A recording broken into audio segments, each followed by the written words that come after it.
In the disorienting weeks right after the presidential election of 2016, Timothy Snyder of Yale University, a professor of European history and an expert on the Holocaust, wrote a viral Facebook post about fascism. It was composed of 20 lessons from the 20th century and how to see them in the context of what had just happened.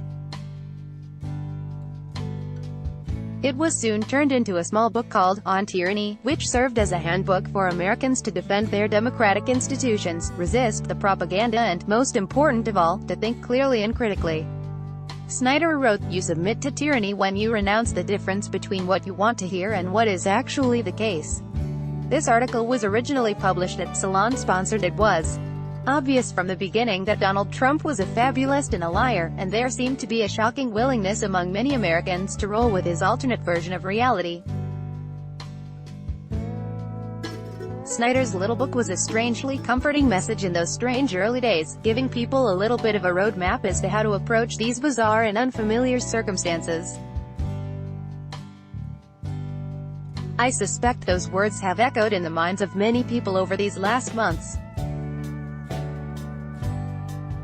On Tuesday, they came flooding back for me when I watched President Trump say in a speech to the veterans of foreign wars, "Just remember, what you're seeing and what you're reading is not what's happening." This prompted members of the audience to turn toward the media in the back of the hall and boo lustily. Needless to say, millions of people who may not have read that book by Snyder certainly have read George Orwell's 1984, and were reminded of this famous passage, "The party told you to reject the evidence of your eyes and ears." It was their final, most essential command. As Anderson Cooper pointed out, Anderson Cooper, for the president, to tell people to stop believing what they see or what they read. It's what dictators, it's what authoritarian rulers say.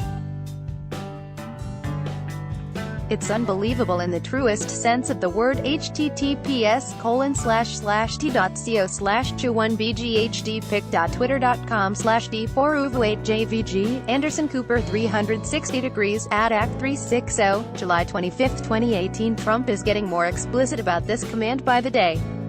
For instance, everyone who follows politics has seen the bit at the Helsinki press conference in which Jeff Mason of Reuters asked President Vladimir Putin, "Did you want President Trump to win the election and did you direct any of your officials to help him do that?" Putin replied, "Yes, I did." Because he talked about bringing the U.S.-Russia relationship back to normal. Rachel Maddow reported on Tuesday night that the White House has omitted that part of the transcript and edited the accompanying video. White House edits video to remove question about whether Putin wanted Trump to win. pic.twitter.com/xlchannel8, Maddow blog, at Maddow blog, July 25, 2018. It's a cliché to bring up old Soviet-era practices in these situations, but in this case it's inescapable. The White House altered the part of the transcript in the video showing Putin saying that he wanted Trump to win the elections. Just as Soviet authorities used to erase people's pictures from official photographs and edit transcripts, the administration is doing a similar thing with its official record. Of course it's ridiculous, the actual tape is everywhere and millions of us saw it in real time. Meanwhile, in the days since the Freedom of Information Act release of the FISA warrant for former Trump campaign official Carter Page, we've been subjected to one of the most "you can believe me or you can believe your Leonise" responses in history from right-wing media and Republican members of Congress. The facts as laid out in the documents are crystal clear. The FBI had been tracking Page for years and relied on numerous pieces of evidence to establish probable cause to initiate surveillance on him about a month after he left the Trump campaign. They revealed all of this to the 4 judges who signed the successive warrants.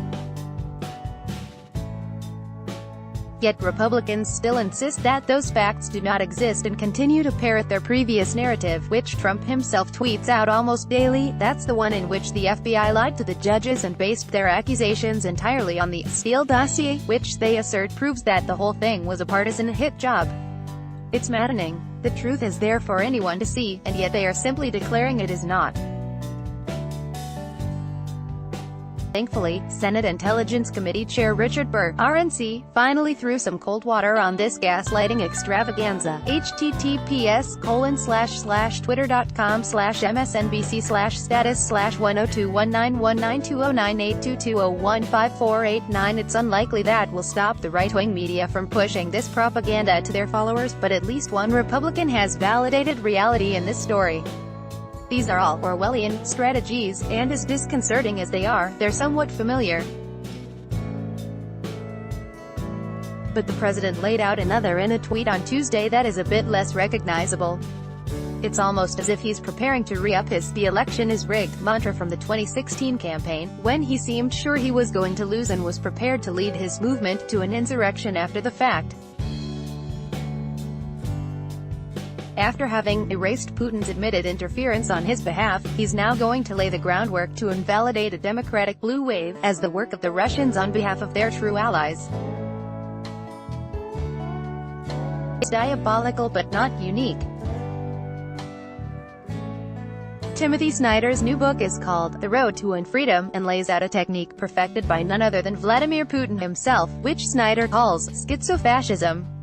He describes it as actual fascists calling their opponents fascists, blaming the Holocaust on the Jews, treating the Second World War as an argument for more violence. It's an exasperating, "I know you are but what am I" tactic designed to frustrate and eventually wear down opponents. It can work. We already see that there is a willing audience for these kinds of distortions. Millions of people ready to take the cues from their president and pass them along. Snyder sees Trump as a sort of apprentice practitioner of these tactics, but I'm not so sure. Unlike Putin, he has little long-range strategic vision and he is mostly just trying to bluff his way through one day at a time. But because he has been a reflexively dishonest hype artist for decades, whose public utterances pretty much just alternate between bragging and blaming, he's more of a natural at this schizo-fascist style than Putin. The problem for Trump is that he's not very mentally organized, and in his zeal to create an alternate narrative he loses track of reality. The good news for Trump is that he has cynical and powerful allies who can help him keep it all straight. It's funny, but until now Mitch McConnell has had virtually nothing to say about election interference.